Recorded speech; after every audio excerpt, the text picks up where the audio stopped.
बड़ी खबर सामने आ रही है क्योंकि दिल्ली ब्लास्ट का एक नया वीडियो भी सामने आया है और ये वीडियो जो कि आप मेरे पीछे भी देख रहे हैं और कुछ देर में आपको दिखाएंगे भी किस तरह से सीसीटीवी में ये पूरा धमाका कैद हुआ है। कितना जबरदस्त ये ब्लास्ट था, आप इसको देख सकते हैं। ये सबसे नजदीकी वीडियो हम आपको दिखा रहे हैं जो कि सीसीटीवी ये सामने आया है दिल्ली ब्लास्ट का ये नया वीडियो। आप उसमें वो i20 कार भी आप देख पाएंगे कि कैसे सिग्नल होते ही कार में ब्लास्ट हुआ। ये देखिए जरा, जैसे ही सिग्नल हुआ वैसे ही कार में जबरदस्त ब्लास्ट होता है और आसपास खड़ी जो सभी गाड़ियां हैं वो उसकी चपेट में आ जाती है। 12 लोगों की मौत दिल्ली ब्लास्ट में हो चुकी है। 20 जो है लोग इस अटैक में, इस ब्लास्ट में घायल बताए जा रहे हैं और वहां लगे जितने भी सीसीटीवी थे वो भी पूरी तरह से चकनाचूर हो गए थे। विमल हमारे साथ लगातार बने हुए हैं। विमल, लगातार जो है नए नए सीसीटीवी फुटेज सामने आ रहे हैं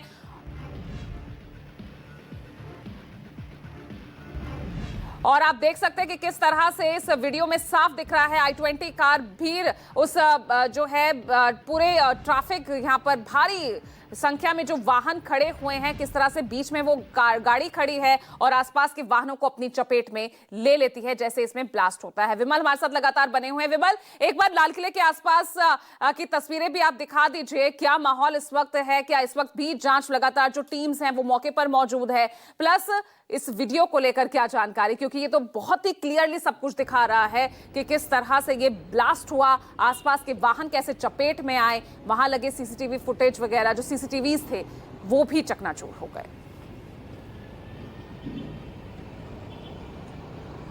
जी बिल्कुल, देखिए मैं आपको तस्वीरें दिखाता हूं लाल किले के आसपास। आज तीसरा दिन है लेकिन उसके बावजूद भी पुलिस ने पूरे इलाके को अभी भी जो है वो सील किया हुआ है। पूरे रास्ते को गाड़ियों की आवाजाही के लिए बंद कर दिया गया है। सुभाष मार्ग है, मेन रोड है और इसी रोड पर लाल किले से 100 मीटर पीछे जो मेट्रो स्टेशन है वहां पर ब्लास्ट हुआ था और जबरदस्त ब्लास्ट था। और ब्लास्ट का इम्पैक्ट जो था इतना जबरदस्त था, इस नए वीडियो में भी दिख रहा है और इससे पहले भी जितने वीडियो आए उसमें साफ तौर पर नजर आया। और सबसे बड़े सवाल और सबसे बड़ी चुनौती एजेंसीज के सामने यही बनी हुई है कि आखिर इतने बड़े ब्लास्ट को किस तरीके से अंजाम दिया गया। ऐसा कौन सा विस्फोटक था, ऐसा कौन सा केमिकल रिएक्शन किया गया जिसकी वजह से इतना जबरदस्त ब्लास्ट हुआ, जिसमें ना तो कोई किसी तरीके के स्प्लिंटर्स थे जो किसी की बॉडी में मिले हों या फिर सड़क के आसपास मिले हों और ना ही कहीं पर कोई क्रेटर यानी कि गड्ढा कोई कहीं पर बना, क्योंकि आमतौर पर इस तरह के ब्लास्ट में देखा गया जब इतने इम्पैक्ट के साथ ब्लास्ट होता है, इतने हाई इंटेंसिटी का ब्लास्ट होता है तो सड़क पर भी कई बार बड़े बड़े गड्ढे भी बन गए, लेकिन ऐसा कुछ नहीं हुआ। तो ऐसे में एजेंसीज के सामने ये बड़ी चुनौती है।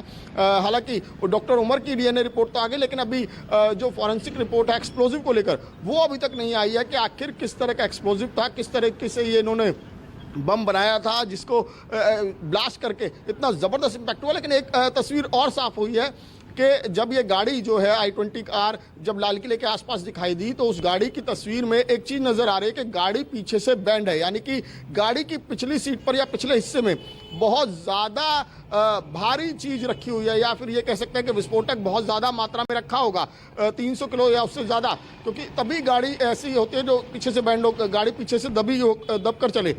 ये तस्वीर साफ नजर आई तो पुलिस इससे भी आशंका जता रही है कि विस्फोटक की मात्रा बहुत ज्यादा रही होगी, लेकिन उसके बावजूद जिस तरीके से कोई भी विस्फोटक के मार्क नहीं मिल रहे हैं वो बड़ा चुनौतीपूर्ण है। और इसीलिए पुलिस जो वेट कर रही है, पुलिस और तमाम अन्य जांच एजेंसी कि आखिर कोई जो रिपोर्ट आए, फॉरेंसिक रिपोर्ट आए कि आखिर किस तरह का एक्सप्लोजिव था, उसके बाद जांच को और एक नई दिशा मिलेगी। विमल, आपने जिस तरह से बताया कि भाई सुनहरी मस्जिद पहुंचने से पहले जो है आधी दिल्ली का चक्कर लगाया, फिर 3 घंटे करीब वो सुनहरी मस्जिद में खड़ी रही, तो आखिर क्या इसमें किस तरह की स्ट्रैटेजी नजर आ रही है? ठीक है, अगर वो पैनिक अटैक था तो लाल किला ही जाकर क्यों जो है वहीं पर जाकर ब्लास्ट किया गया? किस तरह से आप देख रहे हैं इस पूरे, क्योंकि लाल किले की भी रेकी वो जनवरी के महीने में कर चुका था।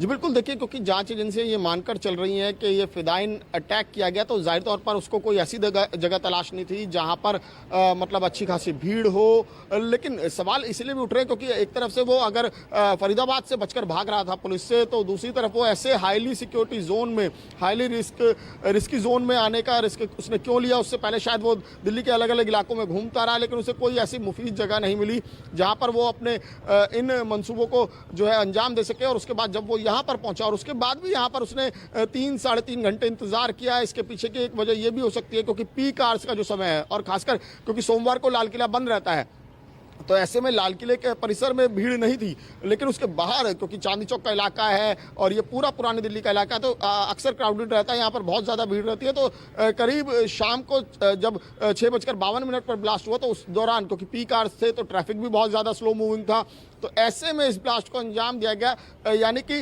वो क्योंकि अक्सर आतंकी इस तरह से करते हैं कि दहशत उनके जो वो ब्लास्ट करने वाले, जो अटैक करने वाले, उससे दहशत ज़्यादा फैले। तो इसका यही मैसेज यहाँ से देने की कोशिश की गई होगी क्योंकि लाल किले को वो अच्छी तरह से वाकिफ था। लाल किले की मुजम्मिल और इसने डॉक्टर उमर ने पहले से रेकी की हुई थी, लेकिन अब इनके टारगेट्स को लेकर और भी ज़्यादा क्लैरिटी धीरे धीरे पुलिस के पास पहुँच रही है कि आखिर इन्होंने किस किस जगह की रेकी की थी और क्या इनका हमले का, क्योंकि कुछ जानकारी ऐसी भी मिली है सूत्रों के हिसाब से कि इनका अटैक का प्लान जो था वो पहले दिवाली के आसपास था, लेकिन उस दौरान सिक्योरिटी कड़ी थी। खुद दिल्ली पुलिस ने एक और टेरर मॉड्यूल को बस्ट किया था और लगातार दूसरे इलाकों में भी जो है वो धरपकड़ जारी थी। तो ऐसे में उन्होंने ये रिस्क नहीं लिया कि कहीं वो पकड़े न जाए, लेकिन उनको भी नहीं पता था कि एक पोस्टर की जांच करते करते पुलिस उन तक पहुंच जाएगी और उसके बाद इस तरीके के जो है वो एक एक करके नए नए चेहरे सामने आते रहेंगे। लेकिन अभी भी एक बड़ी चुनौती एजेंसीज के सामने है कि आखिरकार जो लाल इको स्पोर्ट्स कार थी जो उमर नबी के नाम थी, वो फरीदाबाद घटना के बाद से वापस कैसे पहुंची, कैसे एक सुनसान इलाके में खड़ी करके,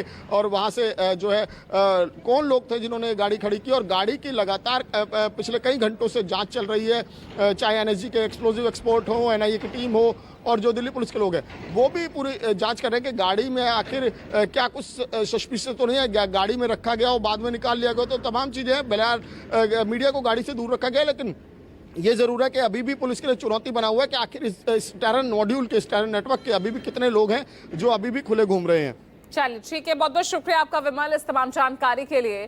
तो बहरहाल जांच लगातार दिल्ली ब्लास्ट को लेकर आगे चल रही है।